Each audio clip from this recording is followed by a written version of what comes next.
This is Lunchtime Agenda. Hello and welcome to Lunchtime Agenda. I'm Laura Jays. Well, Parliament is back today. Question time gets underway in just under half an hour's time. And in case you missed it, when we were last here about 5 weeks ago, when the House rose for the winter break, the Coalition was celebrating victory after finally repealing the carbon tax. But this week, the government needs more runs on the board. But it seems Clive Palmer has struck a death blow to the Medicare co-payment. Well, I just want to say this morning that the co-payment will not be happening. We unanimously decided that we wouldn't support a co-payment of even 1 cent. So there's no question that there won't be a co-payment. Any speculation about that there will be one is just a hot air, really. Perhaps the government isn't taking those words to heart, though. Clive Palmer also made similar remarks on the FOFA reforms and ended up passing them. So let's get some instant reaction from Liberal MP Dan Tehan, also Labor MP Anna Burke. Dan Tehan, first to you. What do you make of these remarks from Clive Palmer? I should note he's also sent out a statement just in the last half an hour saying there is no way the Palmer United Party will pass the Medicare co-payment. This is it, isn't it? Well, we'll wait and see. Obviously, Clive said a lot of things recently. You know, he had some things to say about the Chinese, and I see he's issued an apology today to the Chinese ambassador, which I think everyone in this place would appreciate and congratulate him on doing that. So, look, we'll just have to press on. We'll keep talking with the Palmer United Party, with all the other crossbenchers, in the hope that we can get a price signal into Medicare. So, look, what Clive said today is obviously disappointing today, but we'll keep working and hopefully he might change his mind. As you said, we've got the carbon tax through the Senate, we've got the future of financial advice changes through the Senate, and he did change his mind on that. So we're just going to have to keep talking, keep explaining why we wanted to take these steps, because we do need to fix the budget. It seems a little bit different this time. He's even gone as far to say there's no point in talking about this because they won't even pass a price signal, a co-payment of even 1 cent. You're very optimistic, Dan. I'm struggling to see why. Well, I'm a Richmond supporter like Anna is, Laura, so I'm always optimistic, always look on the bright side, and I just hope that Clive in the end will look at, OK, what's in the best interests of the nation. We do have to fix the budget. All the serious economic commentators are saying we have to fix the budget, and if he doesn't want us to go down this path, I hope he's going to suggest some similar ideas which mean that we can address the budget deficits that we're looking at into the future. And 2 MPs in Coalition Party Room today also did come back from the winter break expressing their concern about the Medicare co-payment. This is obviously a message conveyed from their constituents. But Anna Burke, are you hearing the same things? Is the Medicare co-payment that unpopular? Because once upon a time, Labor did somewhat support this principle. I think Clive Palmer's speaking on behalf of what the community says. This is a bad policy. It's going to hurt the most vulnerable. It's not going to fix the budget bottom line. It's not going to send a price signal. The numbers that the government were running on saying, oh, you know, people are going to the doctor too many times are wrong and false and erroneous. And why hurt the most vulnerable? This is... you know, it is bad policy.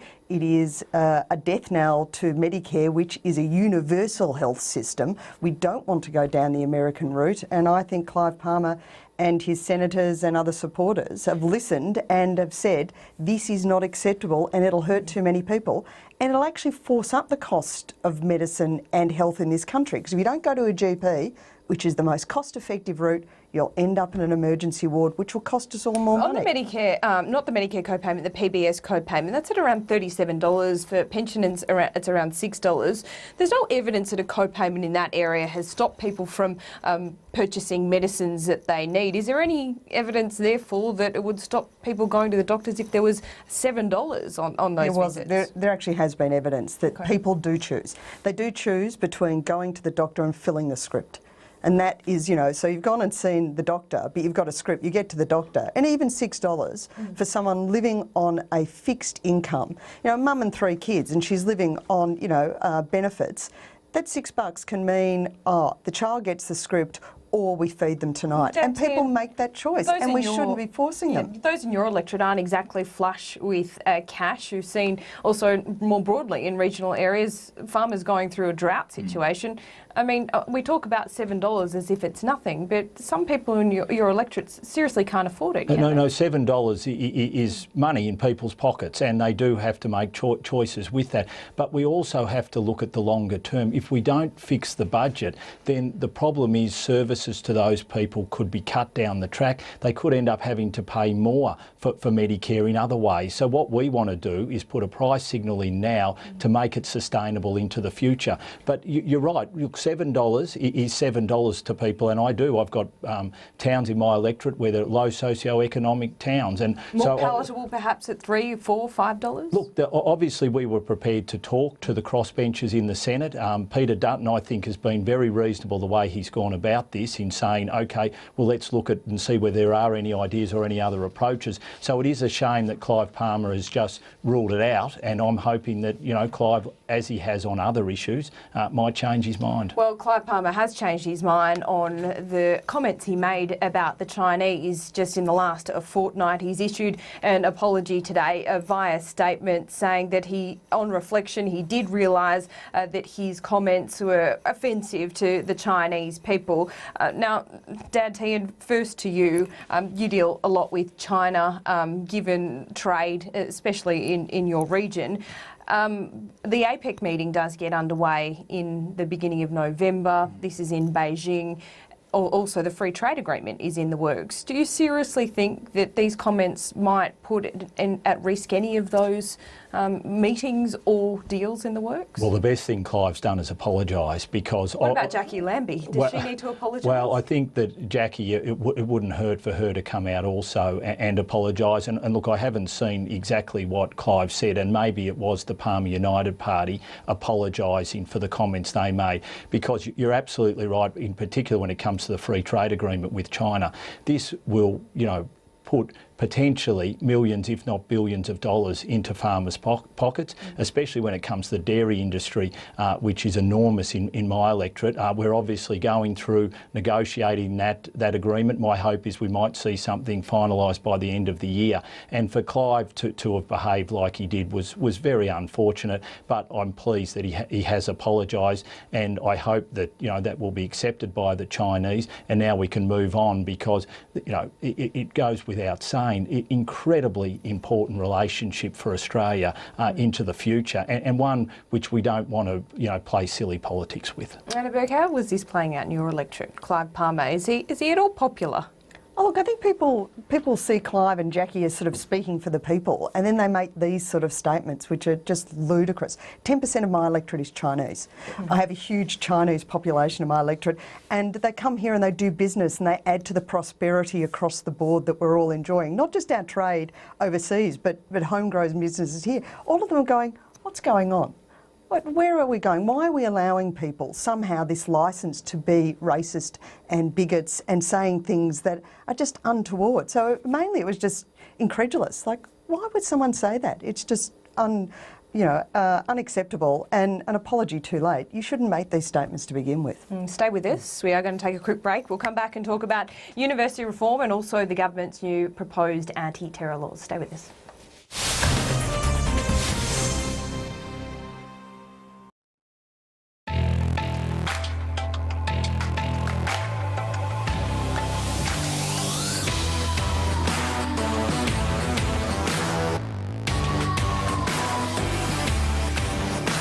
We move more than ever before. We don't sit still, except when it comes to our super. So come on, Australia, let's get our super moving too. Kinetic Super. Get your super moving. Back in the day, a bottle of milk cost around 20 cents.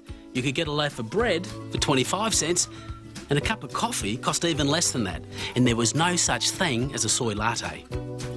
Prices just keep on going up, and that can be hard on your budget, especially when you retire. But there is one thing you can count on, and that's the price of your new funeral insurance with Insurance Line, because they have premiums that are guaranteed never to go up.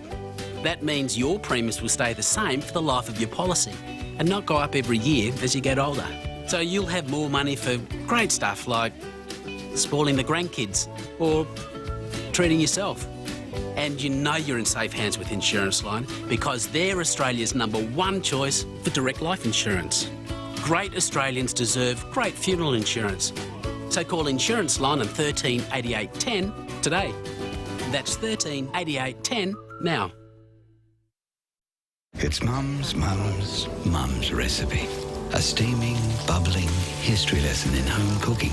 It's overloaded and it's lopsided. This pie is made with love. This pie is made with Western Star.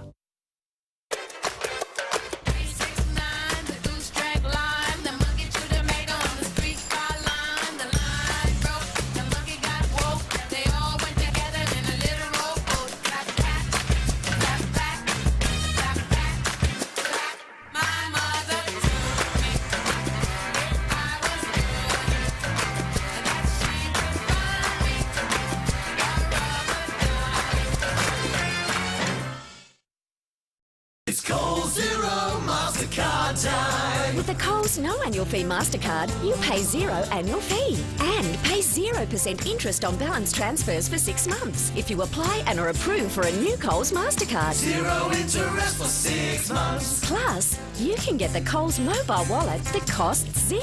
Oh, yeah. Apply for a Coles No Annual Fee MasterCard today at coles.com.au/credit cards. Coles MasterCard.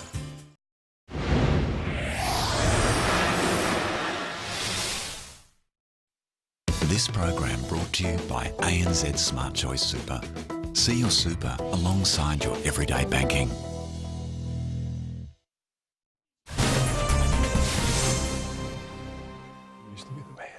Welcome back to Lunchtime Agenda. Now looking at the university reform. This is another contentious part of the budget. Of course, the Education Minister Christopher Pyne is meeting with a number of Vice-Chancellors here in Canberra today, but there is still some concern amongst regional and rural universities. Barnaby Joyce, as I spoke to him last night, seemed to suggest that there could be a bit of a sweetener in there in this entire package for those universities. In regional areas, accommodation, you have to actually live at the university, wherever it is, and so it's a higher cost. But that's why Christopher Pyne has a scholarship process in train, and these will have a great attention to regional places. Dan Tehan and Anna Burke continue to join me on Lunchtime Agenda. Dan Tehan, first to you. You have a Deakin campus in your electorate, Anna Burke, as do you. But Dan, first to you, does the government in this higher education reform need to offer some kind of incentive for regional universities? Because there's real concern here about deregulation and how it might affect some of these campuses. Well, the concern that Barnaby was raising, and I think it is a fair concern, we have to make sure that people understand the cost associated with having to move to attend a university, because cost of living pressures, and especially the cost of renting or finding accommodation, is increasing and it's putting pressure on students. So that is something that I think is a fair point that Barnaby has made. When it comes to the broader reforms, what we do have to understand is this gives the opportunity to regional and rural universities for the first time to compete on price with the major universities, and this gives them a real advantage. If you take New Zealand, for instance, we're already seeing New Zealand universities doing that with regards to Australian universities. They're saying if you come to us, you can get a cheaper degree. I'll go to Anna on this. Can they compete? Sorry, I will come back to you in a moment. Mark Dreyfus has just got to the microphone. He is going to be discussing the government's new proposed anti-terror laws. In relation to the Countering Violent Extremism program, of course it's the case that there's bipartisan effort to counter terrorism, bipartisan effort to keep Australians safe, bipartisan effort to make sure that our security agencies have the powers and the resources that they need. The backflip today from the government on countering violent extremism is a recognition that the government was wrong to refuse to fund these programs in the recent budget. Labor, of course, set up these countering violent extremism programs in 2010 in response to the counter-terrorism white paper of 2010. And what those programs are, they include the Building Community Resilience program, which funds a range of programs across community groups across Australia, including such programs as the Bashahuli Cup, working with different community groups, working sometimes through sporting programs, sometimes through internet-based programs, sometimes through mentoring or counselling programs. There's a range, obviously, of different measures that can be used. As I say, Labor welcomes the government's backflip in this area. It's unfortunately, I have to say, the latest embarrassing backflip from the government on counter-terrorism. It adds to the embarrassment of Khalid Sharif being allowed to leave the country despite being on a watch list, despite having had his passport cancelled. And of course we've had a second recent instance of someone who had had their passport cancelled, who got as far as Abu Dhabi before being returned to Australia. We're still waiting for an explanation from the government as to how both those people, despite being on watch lists, despite having had their passports cancelled, were allowed to leave Australia. And perhaps I should add that we've seen this coming on top of the embarrassment of the government allowing the leading foreign intelligence agency that we have, the Australian Security Intelligence Organisation, being allowed to remain without an official leader for 5 days. Mr Dreyfus, can we ask Labor's position at the moment on the overall package of counter-terrorism measures? I know we don't have legislation, but does Labor have any concerns with the onus of proof? We won't be giving a blank cheque to the government. I've said very clearly that we share the government's concern that Australians need to be kept safe.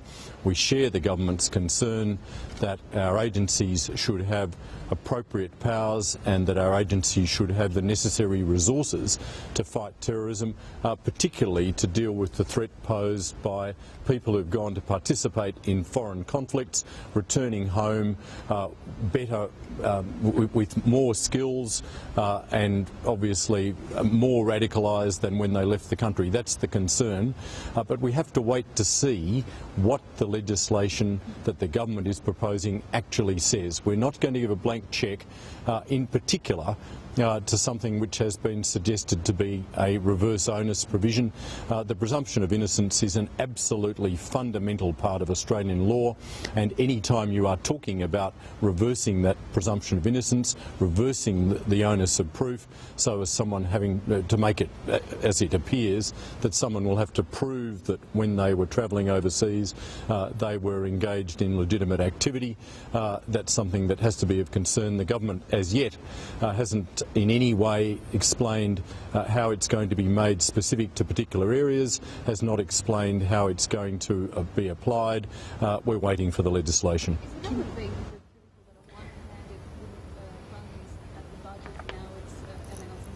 The Shadow Attorney General there, Mark Dreyfus, here in Canberra, commenting on the government's new anti-terror laws. These laws due to be considered by the end of next month. You can continue to watch that on Multiview, just press red. But joining me here in the studio is Dan Tehan and Anna Burke. Look, I'll get to the proposed terror laws in a moment. Anna, I just want to first go back to you on your response to the government's deregulation of universities and the point Dan was making that some regional universities will become more competitive, be able to offer cheaper courses or more affordable if these sandstone universities do push their fees up. Well, I notice we're no longer having a budget crisis and there's no longer an emergency. It seems that those words have gone out of the lexicon. So both the Medicare co-payment and deregulation of fees are knee-jerk reactions to a crisis we're not having, and they will be detrimental to Australia overall. Rising the price of a university education is just nonsensical. It's costly enough as it is. But deregulating and then taking money off the universities, so it's not just a one step, it's a double step that they've got to do to come back to providing a really good education. This is costly and it won't provide competition. There's already competition in the market. It'll just make second class and first class universities. What we need is a really great education system across the board. If we're losing manufacturing in this country, where are the jobs? Where are the growth?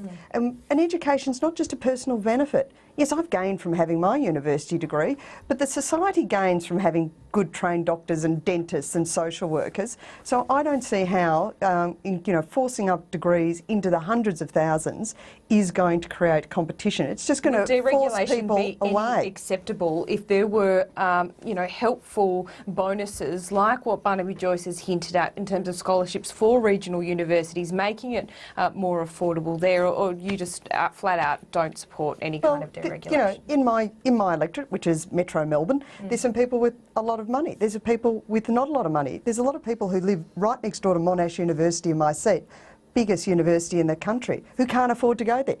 So, okay, you can go and help someone in the bush. How does that help somebody who's living in Metro Melbourne, in Sydney, with housing prices they're dealing with on a day-to-day basis? So I fully appreciate the cost of country kids. A lot of country kids also go to uni in my seat. I understand that. But this is about providing for the growth in Australia, and this will just hurt us. The most we're asking is for students to pay half their degree. So they would pay the cost of half their degree and they get HECS to be able, or help to be able to do that with. The other point which is worth making is if we're going to cut the higher education budgets like Labor did, but not give our higher ed sector the ability to be able to compete, then you just shackle them. So what we're doing is saying, okay, we want you to be internationally competitive and here are the tools to be able to do it. Is willing to scrap the market level for interest rate on HECS debt, though. Yeah, no. Look, Christopher Pyne has been, very proactive in trying to make sure he can get his higher education reforms through the Senate. He understands the reforming nature of them, their importance. Obviously, if that was gone, though, it would make it a lot fairer and a lot more acceptable. Well, that's one of the things which I think he's suggested he's willing to talk about, and I think, as he talks to the crossbenchers in the Senate, I'm sure that will be on the table. But students will now have to choose between paying back their HECS or getting a home. That'll be the choice people are left with when we're talking about the amounts of money people will be paying out. They are expensive. University degrees are very expensive as someone who's paying off their HECS. But look, I do want to move on. Looking at the terror laws, we've heard there from Mark Dreyfus, this won't be a blanket tick from the Labor Party. First, let's look at the reverse onus of proof. Dan, you are chair of the Joint Intelligence Committee. I know you can't tell us what goes on in that committee, but this is due to report back at the end of the month. The committee will be instrumental in making sure that there is bipartisanship on these plans. Yes. Are there any bumps in the road? Do you need to look at this reverse onus of proof and make sure it's not targeting those who are essentially innocent? So, Laura, that'll be in the second tranche of the legislation. We're looking at the first tranche at the moment, right. and the approach that we are taking is, and it's a very good committee. It's always had bipartisanship as its backbone, and that's what we want to see continue. So that's the approach that it's been taking. We had 2 days of hearing last week, which went extremely well, and now we're considering a report which will be presented to the Parliament in the near future. The second tranche of legislation will then be introduced by the government. Now, we haven't seen that yet. Obviously, the government is out talking on that issue and also on other issues such as metadata. I think the important thing we've got to remember is why do we need to make sure that we've got in place the right laws to keep Australians safe? When we saw with Afghanistan, we had 30 people go over, 25 return. We had 18 that were suspected of terrorist activities, 8 were convicted, and that included a plot to blow up the MCG on grand final day. And it was actually metadata which helped in foiling that plot. So, these are serious issues that we're dealing with. We've now got at least 60 fighters over in Iraq and Syria, and maybe about 90 others supporting them in one way or the other. There are sections of the Islamic community, though, that feel that they are being singled out, targeted by these new laws. Anna Burke, Labor's obviously very aware of that problem, but this is, as Tony Abbott called, a Team Australia moment. So how do you make those people in the community that feel like they're singled out? And do you agree that they are being singled out with this legislation? Well, I think keep using the term Team Australia is actually singling out a huge amount of our community who, you know, have come to Australia and have settled here, but, you know, they still have some belonging and feelings for their country of origin. I don't see that as being in conflict with being a great Australian in this multicultural nation of ours. So I think some of the language is creating this division, this tension. Other statements by other members of the coalition don't help on occasion, but Labor's taking an approach that said, yes, we're concerned about these issues. There's great concern about it, but we need to go slowly. We can't rush in and give a blank cheque on legislation we haven't seen. We go through a sensible committee process, we take all the information, and then we determine something. But in the area of metadata, how much of our privacy are we willing to give up? We need to actually look at that and see where's the line for you then? Well, I think I need to see what it is and where is the line. And I think for people who go home because they're of Syrian origin, you know, every time I'm leaving the country, oh, am I a terrorist threat? I think we need to look at how we actually deal with this in a rational, reasonable way that ensures Australia's security but doesn't demonise anybody from an Islamic or Middle Eastern background. Dan, is there a wish list on metadata? And can you clarify what the government is particularly after here? Because there's a lot of technical terms here, like a destination, origination, IP address, and all this is very muddy. Everyone has different ideas of what metadata actually means. So what is the government after? So what the government after is, in essence, is it's not about giving new powers to our intelligence agencies. It's about requiring internet providers, telecommunications company